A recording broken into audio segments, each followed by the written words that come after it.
Muy bien, pues después de esta increíble alabanza, ha llegado el momento en el que podamos compartir la palabra. Les voy a pedir, por favor, si están en los límites de las filas, si pueden acercarse un poco hacia los centros, si ven espacios entre ustedes, porque todavía está llegando algunas personas y les va a empezar a costar un poco de trabajo encontrar lugar. Gracias a Dios, tenemos casa llena. ¿No están contentos por eso? Yo sí estoy muy contento. Pues muy bien, ¿qué tal el tema de la ansiedad con el paso del huracán? Fácil, ¿no? ¿Quiénes compraron triplies? Acéptenlo. Latas de atún. Todos los garrafones. ¿No? Bueno, pues guárdenlos porque no los ocupamos todos, pero todavía va empezando la temporada de huracanes. Y miren, Dios evidentemente es soberano, como aprendimos la vez pasada, y Él tiene todo bajo control, y por eso puso en nuestro corazón hablar acerca de la ansiedad, ¿ok? Para que nos fuéramos preparando para cualquier huracán en la vida. Pero antes de empezar, vamos a ponernos en manos de Dios. Vamos a orar. Querido Dios, te damos tantas gracias, Padre amado, porque nos has traído hasta este lugar, te has puesto dentro de nosotros la intención de estar aquí. Te agradecemos por eso, Señor. Ya pudimos alabarte un rato, cantarte, Señor, adorarte. Y ahora te pedimos que nos des la tranquilidad, la serenidad y la atención que todos necesitamos para concentrarnos en tu palabra, Señor. Tu palabra transforma corazones, transforma vidas, y estamos seguros que con un corazón obediente y dispuesto, eso puede ser también nuestra realidad. En el nombre de Cristo Jesús, amén. Es el festival de tus hijos. La circular decía que tenías que llegar a las 9:30, pero te confundiste. Llegas poquito después de las 10. El festival se acabó. Tu hijo está triste y tú te sientes devastado. Es tu examen final, un momento muy importante. Has estudiado, te has preparado. Sin embargo, una noche anterior no pudiste dormir bien, te empezaste a confundir, el examen te puso nervioso, lo tronaste, te sientes culpable. Prometiste no volver a defraudar a tu esposa, a tu esposo, a tus hijos, pero nuevamente cometiste ese error tan particular. ¿Cómo te sientes? Culpable. Has hecho el compromiso de llevar a cabo tus disciplinas espirituales, pues en la iglesia estamos estudiando esto, y entonces las has tomado en tu corazón y dijiste, ahora sí las voy a llevar a cabo y las voy a practicar. Sales en un domingo con toda la motivación del mundo, los motivos adecuados, pero el miércoles empiezas a flaquear. El estrés, los compromisos, la agenda, los niños, el trabajo. Al día siguiente no llevas a cabo ni una. Llega el domingo nuevamente, vienes a la iglesia y te las recuerdan las disciplinas espirituales. ¿Y cómo te sientes? Culpable. La culpa, poco a poquito, puede ir creciendo hasta que se haga un gran bloque de cemento que cargar en tu espalda. Va creciendo hasta que aplasta tu alma. Existe una culpa que te dice, lo hiciste mal esta vez, te equivocaste, no entendiste la circular, se te hizo tarde. Pero si alimentas esa culpa, esa misma culpa te puede llevar de la culpa de una mala acción o un descuido a una culpa que se convierte en parte de tu identidad. Donde ya no es solamente lo hice mal, sino soy una mala persona.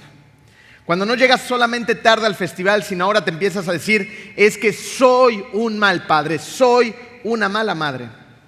Es que no solamente fue el examen final, sino te fuiste metiendo en la cabeza que eres un mal estudiante. Es que no solamente no llevé a cabo mi disciplina espiritual, sino ahora me considero un mal cristiano. No solamente defraudé a mi cónyuge, a mis hijos, sino ahora me digo a mí mismo que soy un pésimo esposo, una pésima esposa, un mal padre.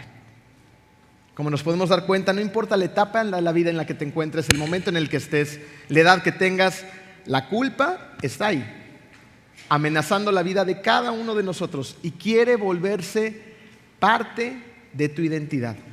Y resulta que la culpa no viene sola, La culpa viene acompañada. ¿Saben de quién? De la ansiedad.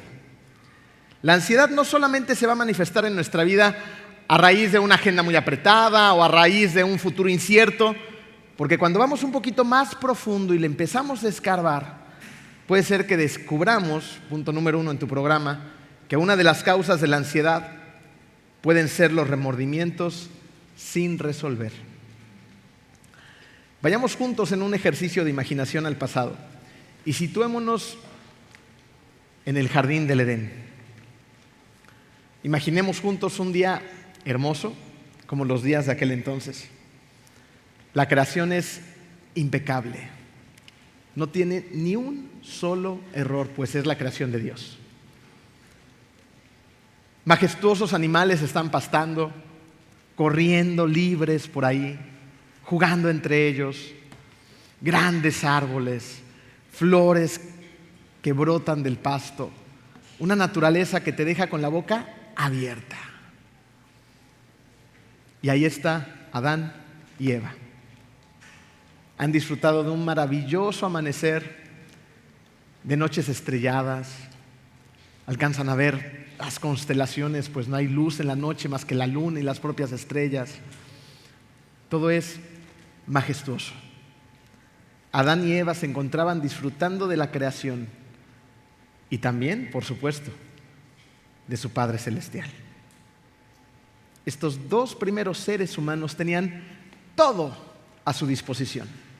Comida deliciosa, frutas exquisitas, lagos, lagunas, arroyos, atardeceres, amaneceres, montañas, animales salvajes, bellos pájaros, cosas increíbles.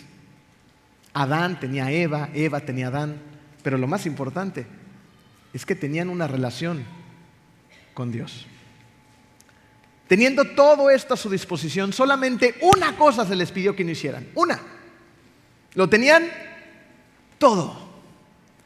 Una cosa no debían de hacer. No debían de comer del fruto de un solo árbol. ¿Y qué hicieron? Comieron. Comieron de ese fruto y en un instante conocieron sentimientos que no sabían que existían. Vergüenza, miedo, ansiedad, remordimiento. Son aquellos remordimientos precisamente lo que nos hacen escondernos muchas veces de nosotros mismos y, por supuesto, aquellos mismos remordimientos nos empujan a escondernos de nuestro Padre Celestial. Génesis 3:8 dice así: cuando el día comenzó a refrescar, el hombre y la mujer oyeron que Dios el Señor andaba recorriendo el jardín. Entonces corrieron a esconderse entre los árboles para que Dios no los viera.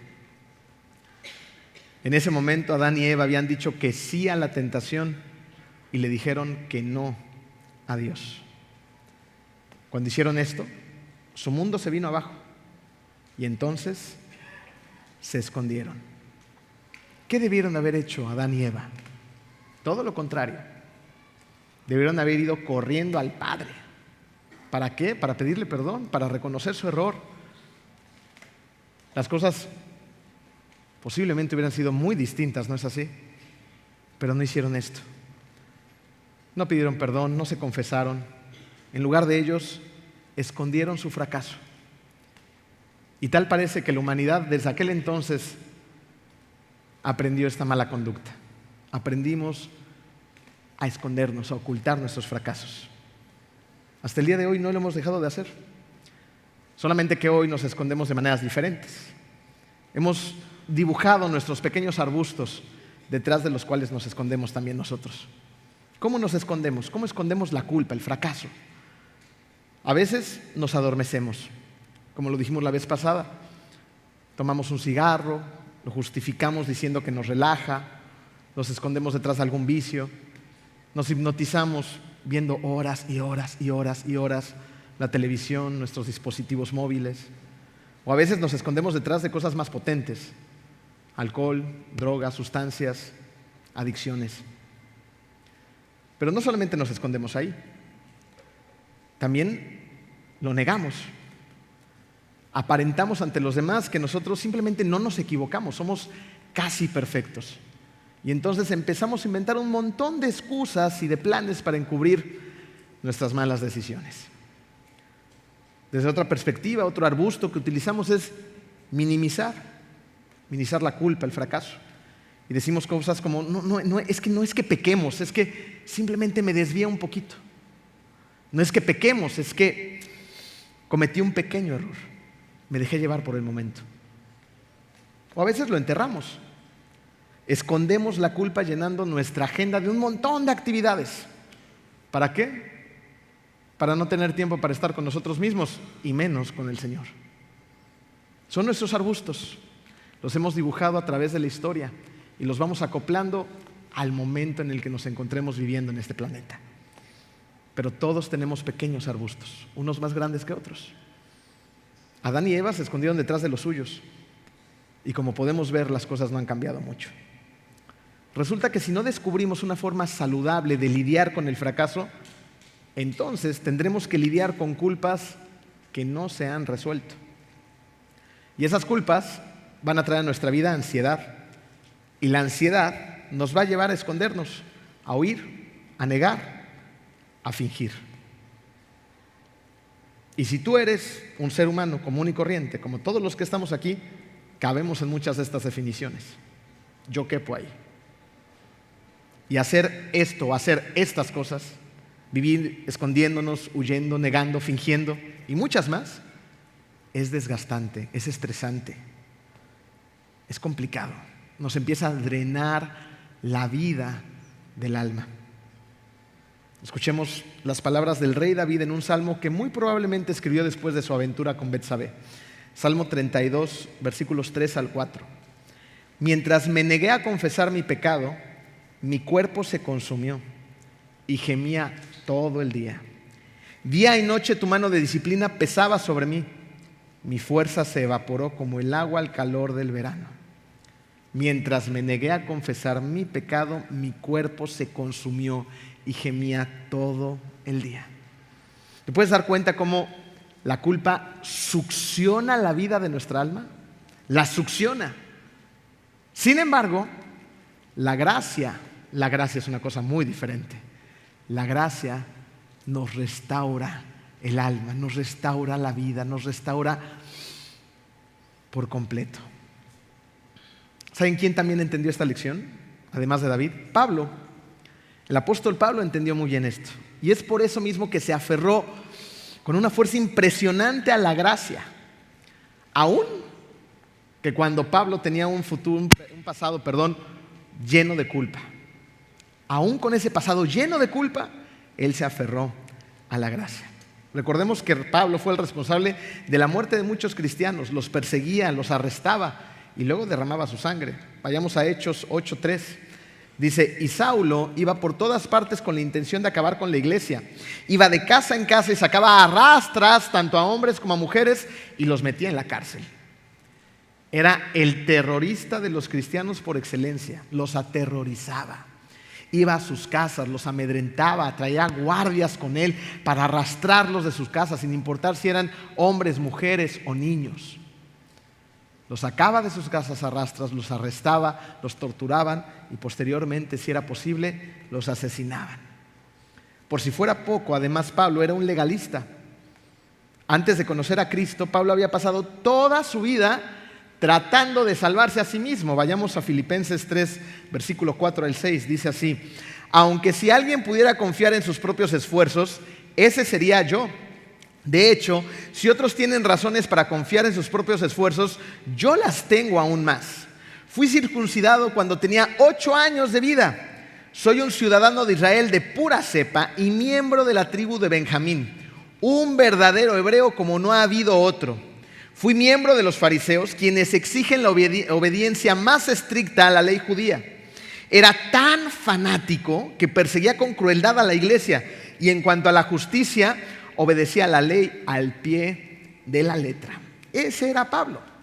Pablo era un hombre que tenía manos en la sangre, pero también tenía un posgrado en legalismo colgado en la sala de su casa. Pero entonces todo cambió. ¿Por qué? Porque Jesús apareció.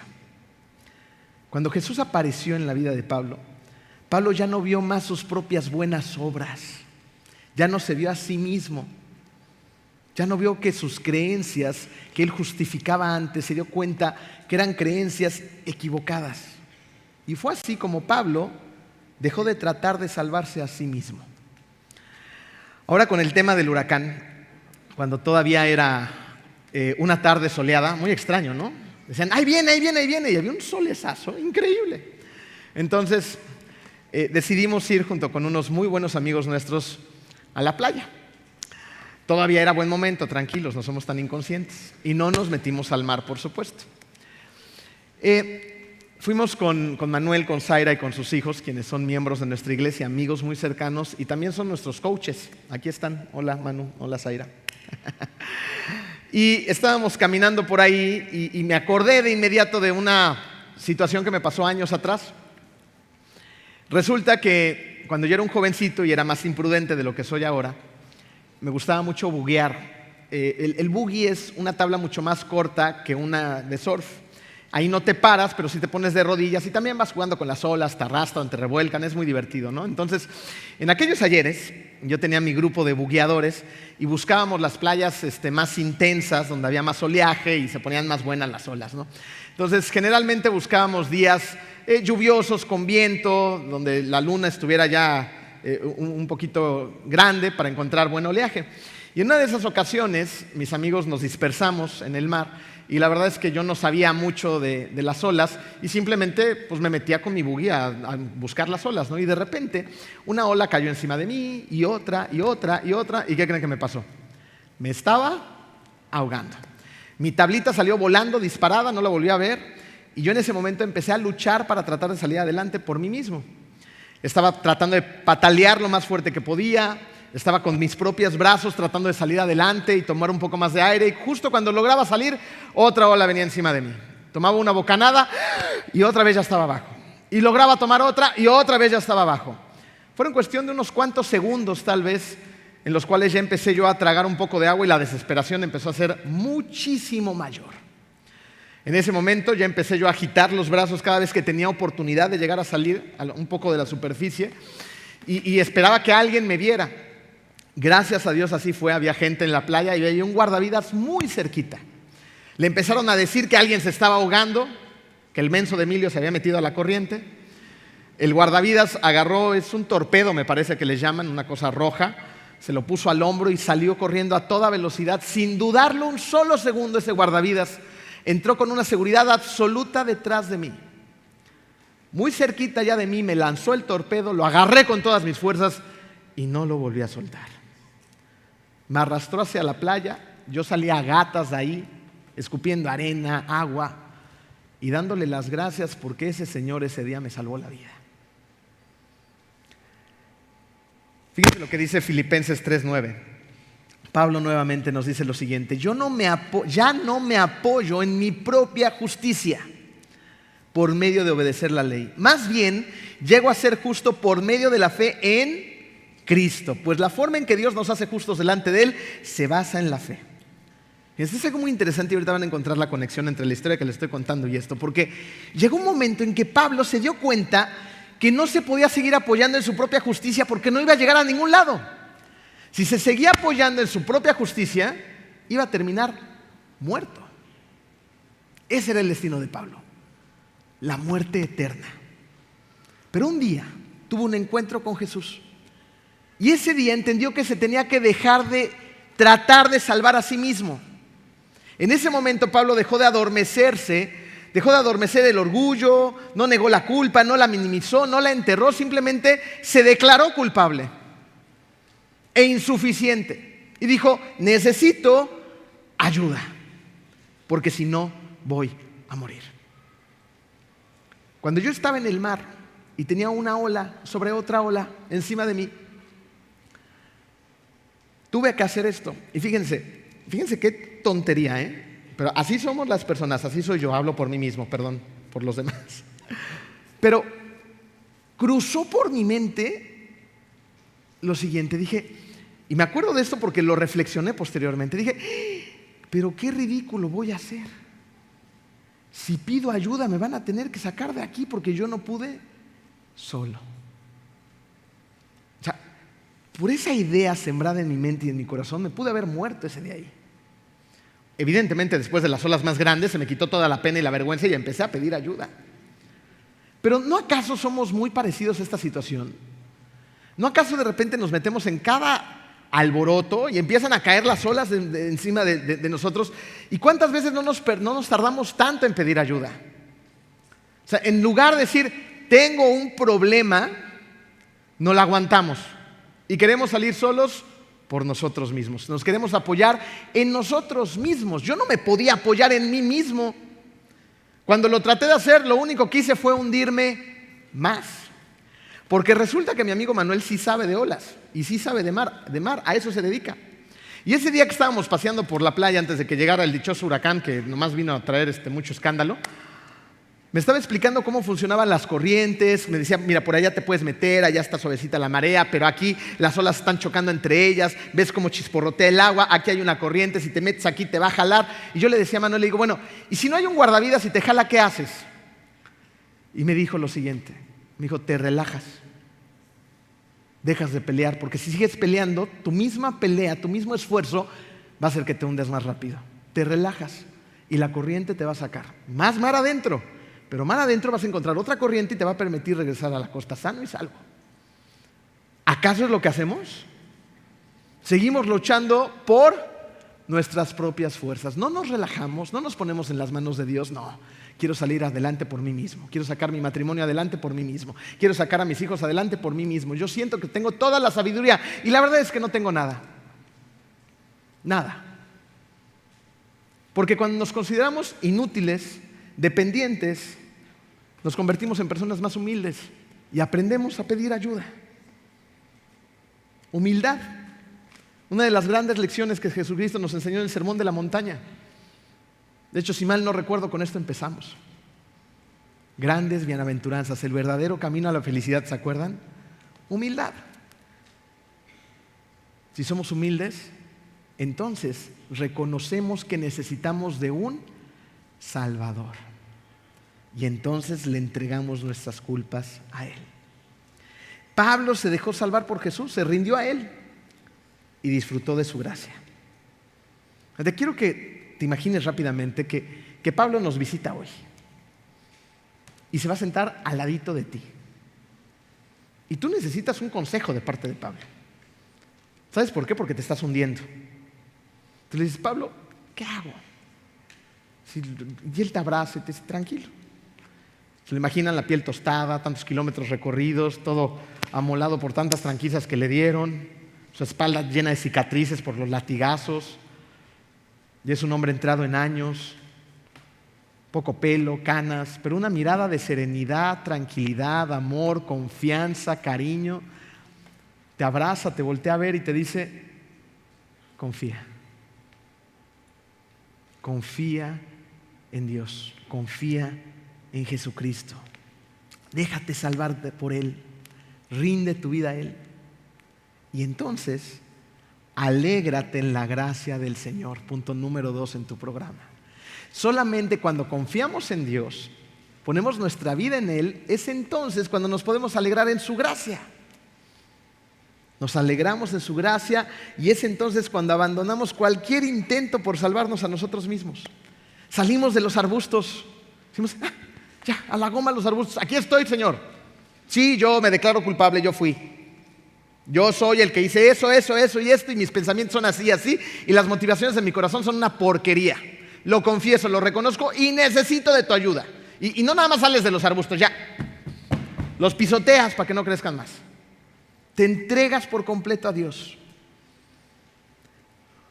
Porque la culpa va a seguir poniéndote ansiosa el alma, pero la gracia te va a dar la paz que tanto necesitamos. ¿Tú conoces esta gracia? Esta gracia que te da una paz que el mundo deja de entender. Una gracia que solamente puede venir de Dios. Porque si no la conoces, tal vez el día de hoy hemos descubierto una de las fuentes de la verdadera ansiedad que podemos sufrir en la vida. Tal vez tú pensaste que el problema de tu ansiedad era el calendario tan apretado, el matrimonio, los adolescentes que tienes en casa, tus problemas, la administración, el dinero, lo que sea. Pero en realidad puede ser esta culpa sin resolver. Así que no te ahogues en las olas que caen una tras otra provenientes de tu propia condenación. Fíjate, veámoslo de este modo. Siéntense en su coche. ¿Ya están allá adentro? ¿Listo? Retrovisor, el parabrisas de enfrente, sí se llama parabrisas el de enfrente, ¿verdad? Sí. El de atrás es el medallón. ¿Okay? Y ahí vas.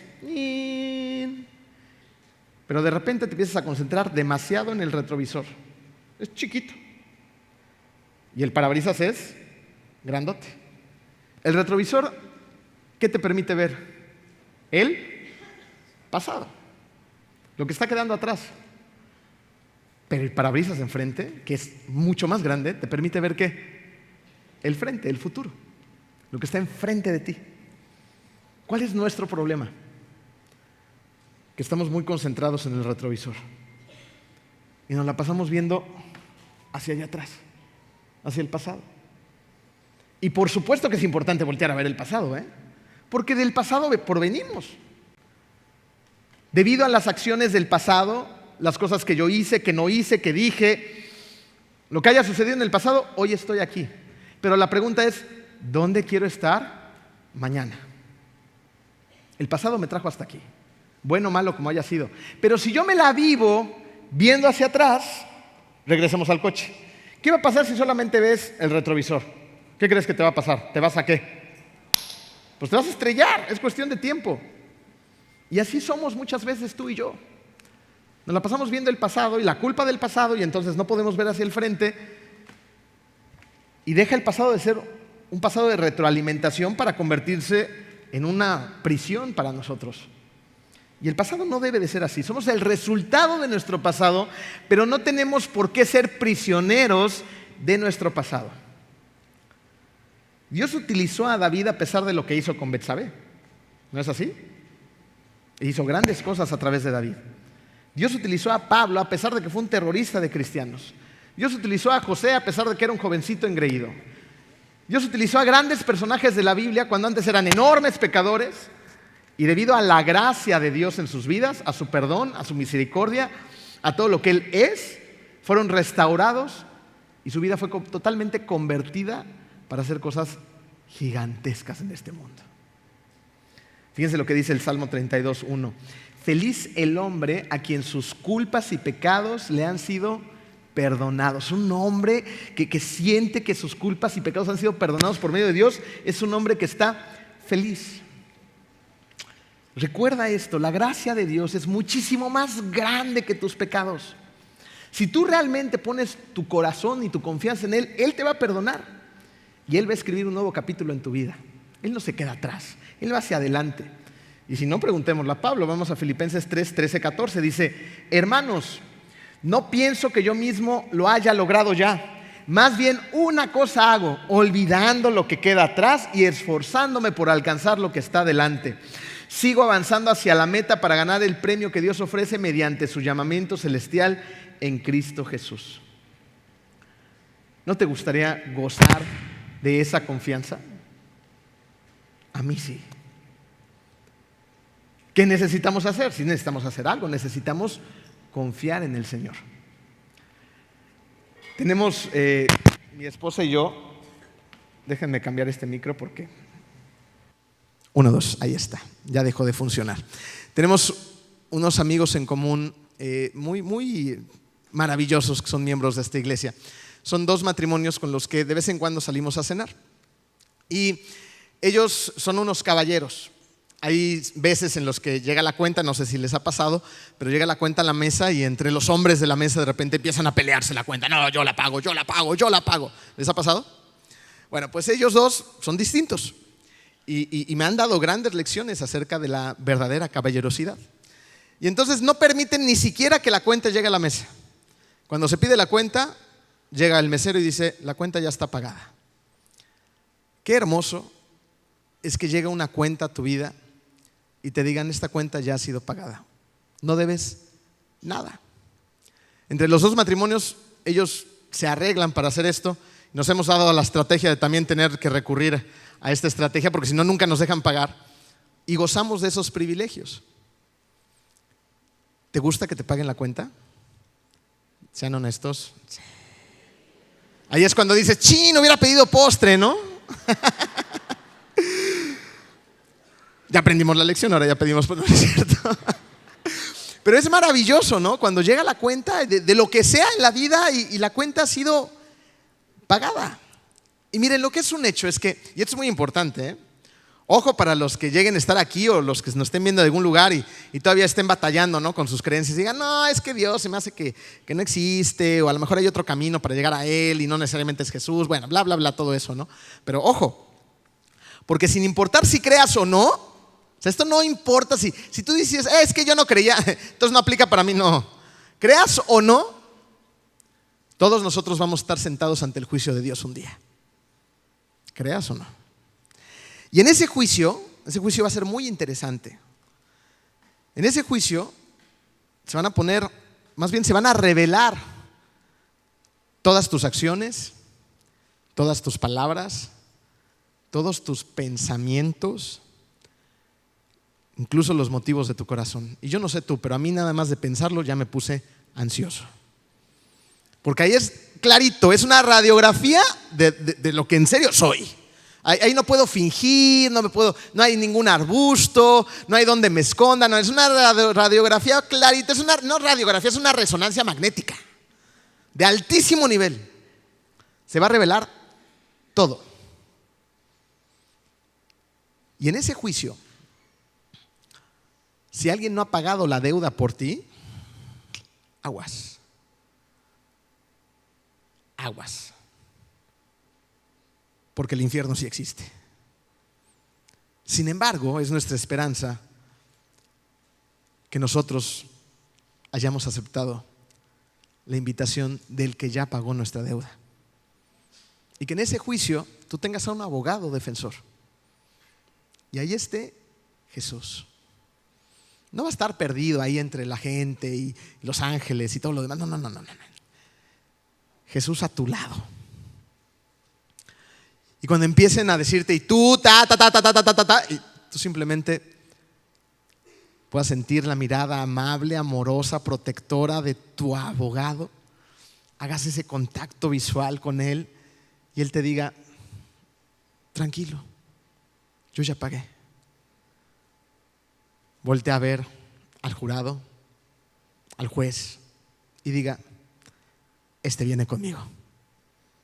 Su deuda ha sido saldada. ¿Te imaginas? Eso es de lo que podemos disfrutar cuando realmente confiamos en el Señor. En que esto es un hecho para todos aquellos quienes hemos decidido por voluntad propia poner nuestra confianza absoluta en el Hijo de Dios. Nuestra deuda ha sido pagada. Podemos disfrutar de ello en la eternidad. Qué maravillosas noticias son estas. Jesús vino a pagar tu cuenta. Juan 1:29 dice, Juan el Bautista, refiriéndose a él, vio a Jesús que se acercaba a él y dijo, aquí tienen al Cordero de Dios que quita el pecado del mundo. Él ya pagó con su sangre preciosa. Sin embargo, tú tienes que tener la disposición para aceptar el pago que Jesús hizo por ti. Eso sí lo tenemos que hacer. Hay un libro de un escritor llamado Henry Nouwen que habla acerca de la confianza que aprendió de una familia de trapecistas. Resulta que a este escritor le encantaba el circo y le encantaban los trapecistas y los acróbatas, y en una ocasión se hizo a la tarea de llegar a ellos, a la familia de los trapecistas, y se puso a platicar con así como con el chief manager, ¿no? Le dijo, ya a ver, cuéntame cómo funciona esto del trapecio, porque la verdad es que a mí me tiene intrigado cómo vuelan de esa manera, lo hacen con tanta elegancia, ¿no? Esos desplazamientos, marometas en el aire, quiero saber más. Y entonces empezó a tener una especie de entrevista. Y el acróbata le dijo lo siguiente, el secreto es que el acróbata volador no hace nada y el receptor lo hace todo. Cuando yo vuelo hacia mi receptor, simplemente estiro mis brazos y espero que él me atrape y me jale hacia la plataforma. Y luego le dice el trapecista, pero hay algo que no debe de hacer el volador. El volador no debe de hacer, tratar de alcanzar al receptor. Avisa. No debe de tratar de atrapar el receptor porque si no le puede romper las muñecas. Lo único que tiene que hacer es confiar. Eso es lo único que tiene que hacer el trapecista volador. Fíjense, piensen en esto. En el gran acto trapecista de la salvación, Dios es el receptor y nosotros somos los acróbatas voladores. Nuestro trabajo, nuestro único trabajo es confiar.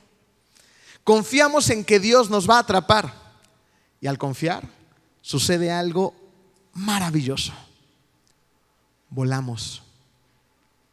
Cuando confiamos en Jesucristo, volamos. Nuestro Padre hermoso no deja caer a nadie.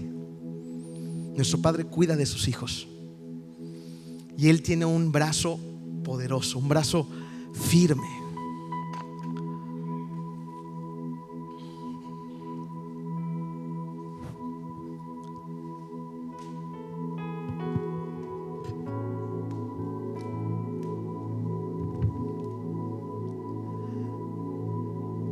Cuando vi este retrato,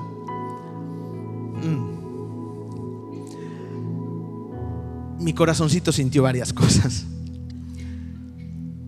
Aquí en una esquina podemos ver una barca, la barca de los discípulos de Jesucristo.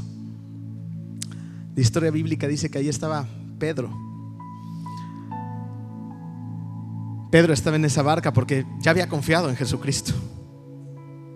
De no haber confiado en Él, ni siquiera hubiera estado ahí. Nosotros también nos encontramos en un mar similar al de ellos, en el mundo en el que nos encontramos. Hay olas, hay viento, hay turbulencia, hay huracanes. Aquel día,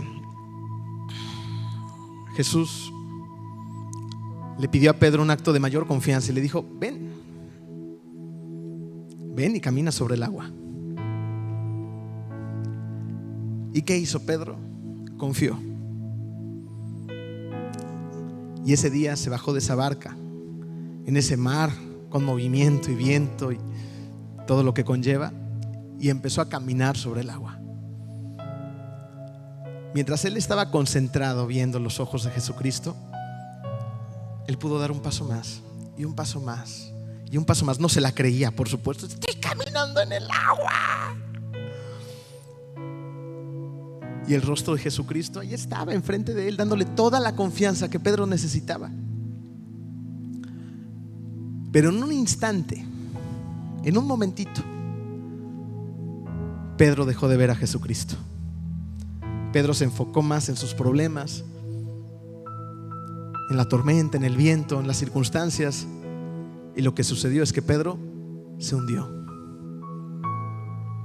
Pero ahí estaba Jesús. ¿Qué hizo Jesús?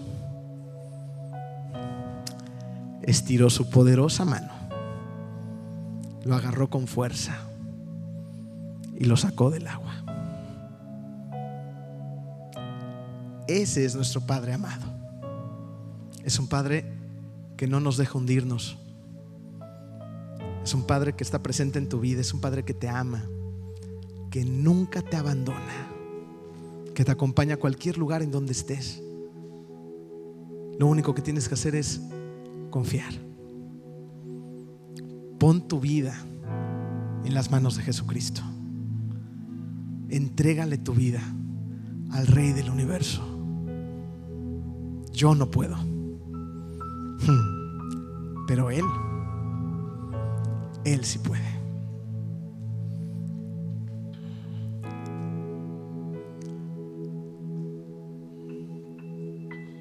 Segunda de Timoteo 4:18 nos dice: yo sé que Dios siempre me cuidará y me protegerá de todo mal hasta que me lleve a su reino celestial. Confía en su cuidado y entonces alégrate en la gracia de Dios. Cuando lo hagas, vas a descubrir que sí es posible experimentar la paz que sobrepasa todo entendimiento. Vamos a orar. Querido Dios, gracias, Señor, porque a través de tu palabra tú nos revelas tantas cosas, Señor, y nos das toda la fuerza que a nosotros nos hace falta, Padre. Gracias, Señor, porque tu palabra nos trae calma en medio de un mundo lleno de preocupaciones, de miedo, de ansiedad. Pero aún aquí, cuando nosotros nos concentramos en ti, cuando nos concentramos en tu rostro, cuando vemos tus ojos, Señor, podemos caminar sobre el agua, Señor. Gracias, Padre, porque tenemos un Padre que no nos abandona. Gracias, Señor, porque tenemos un Dios soberano que todo lo puede, que todo lo sabe, que en todos lados está. Gracias, Señor, porque estás en nuestro corazón. Y te pedimos, Padre, por las personas que aún no te conocen o que se resisten a ti, Señor, que se rindan a ti, Padre. Toca con tu mano esos corazones que a veces están duros como una piedra. Abre sus ojos para que vean, abre sus oídos para que oigan, Señor, y que ellos te descubran y se entreguen y se rindan por completo a ti, Señor. Que nosotros podamos ser instrumentos útiles, llenos de amor, de luz, que podamos ser la sal de este mundo, Padre, para llevarte a ti a esas personas que aún no te conocen. Que seamos esas Biblias que a lo mejor ellos nunca leerán, pero que ellos nos puedan leerte a ti a través de nuestra propia vida. Nosotros no podemos, no somos nada, pero contigo simplemente somos tus hijos, somos tus hijas. Gracias, Padre, por tanto. Enséñanos a confiar y a alegrarnos en la maravillosa gracia de Dios. En el nombre de Cristo Jesús. Amén.